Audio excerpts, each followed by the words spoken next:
look at it as being international. You know, I think that the kind of profession I'm in, everybody travels. You have to go to the job. So to a great extent, an artist lives in the world, you know, and I don't feel like it's international.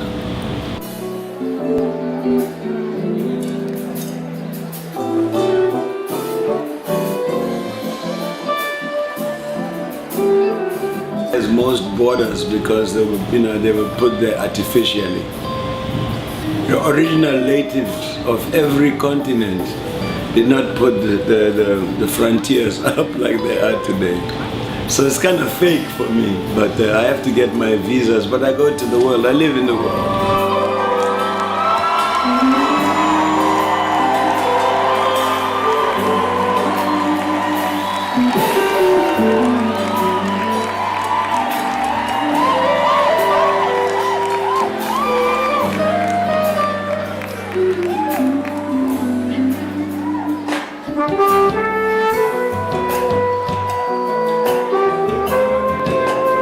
Well, first of all, nobody is a legend. You know, we're born naked. Like my grandmother said, it took her 3 years just to show me where the bathroom was. I mean, she passed away more than 15 years ago, at the age of 104. She said she was still trying to scrub off the ammonia from, you know, carrying me on her back and me peeing on her back all the time. And that she taught me how to walk, how to talk, how to think. And they clothed me and fed me for 17 years. And she said that I ate more than all of them and never brought a penny home throughout all that 17 years. So I could never, ever repay them. And if anybody starts to praise me, that's the first thing that I should tell them. Otherwise, from her grave, she'll throw lightning at me. And whoever is in the room with me is gonna also die. So I'm saying this for your safety as well. But I don't look at any talent as being new or as being African. You know, I think that people are just talented. The ones that are talented, it doesn't matter where they come from, you know. Unfortunately, in the continent of Africa, we don't have the kind of infrastructure where artists can get proper training, or where they can they have venues, you know, to like hone their skills. You know, it's a very difficult situation. And I think until an African industry is built, owned and driven by Africans, you know, with Africa's, with interest in what is African, just like in India or in China or in Europe or other places, I think then we will see a lot of development. But now, most of the artists that we see from Africa are there because of a dogged passion and love for the music. And they don't look at it from an African perspective. They just love music. I've been a musician since I was an infant. And I just went where the music took me, and I didn't think about, well, I'm an African. I just thought, I'm going to try to be as good as I can.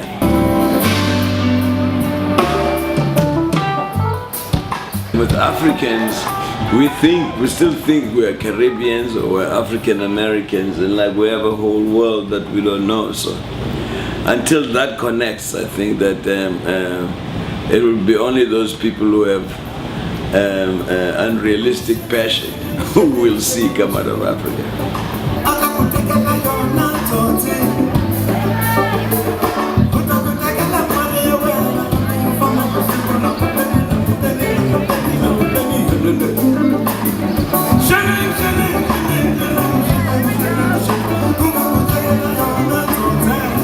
I have one out now, they'll be selling it today, I think, called Jabulani. It's about South African wedding songs. I'm into heritage restoration because I think that we're becoming a hybrid people, you know, all of us as Africans internationally, unless we look into our heritage. We're the only people who don't like maintain our heritage. We look for things outside our own heritage to be.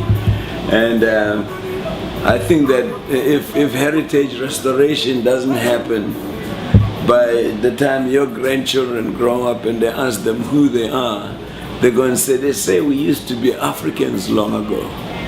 It's already happening in Africa itself, and the fact that African peoples, don't speak African languages, even on their continent, they speak the colonial language mostly, except in certain societies. But we got a long way to go. So I'm getting involved in films and theater, and just doing restoration. Most Africans, 90% of Africa's people are rural ethnic people, but you don't see that. You don't see it. It's completely invisible,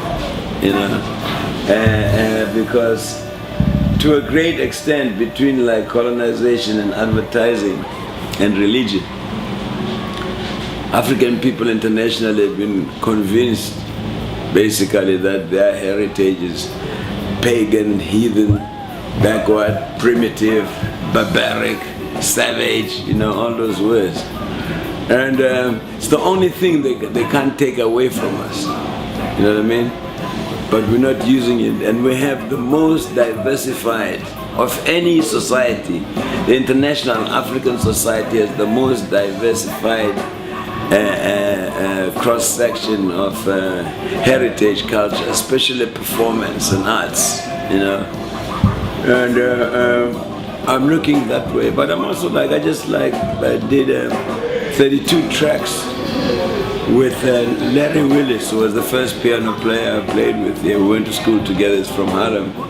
And he comes to South Africa, and we do just American standards, because we came out as jazzers long ago, and we do a lot of things like Body and Soul, and Once in a While, and Stella by Starlight, and we did about 32 of those. We're gonna come out with a 32 with a 4 CD package of that.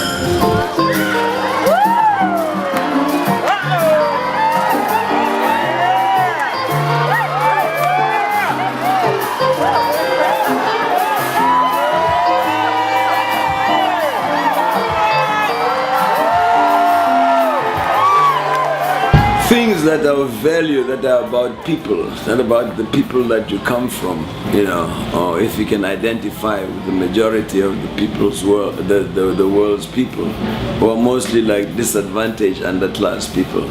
But they're the reservoir of all arts, And if you're coming from there, then you're dealing with things that have right away to do with nature, as far as people are concerned, and that never goes away. That stays forever. So young faces will always come, and as long as we stick to being real, and also to make people feel good is important. So I'm gonna ask you to be your real selves. I'm gonna pump you up and say one more time, hello, New York!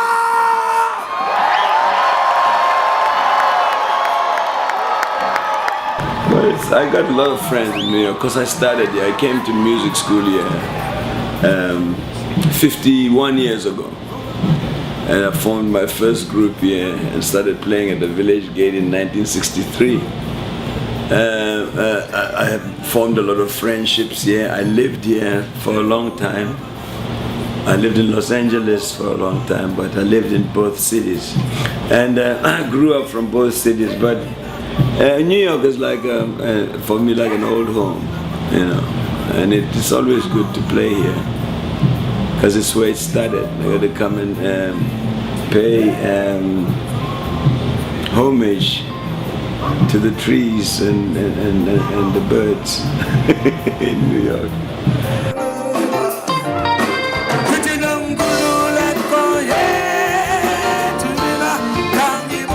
Hello, this is Hugh Masekela talking to you from Okayafrica. Okayafrica.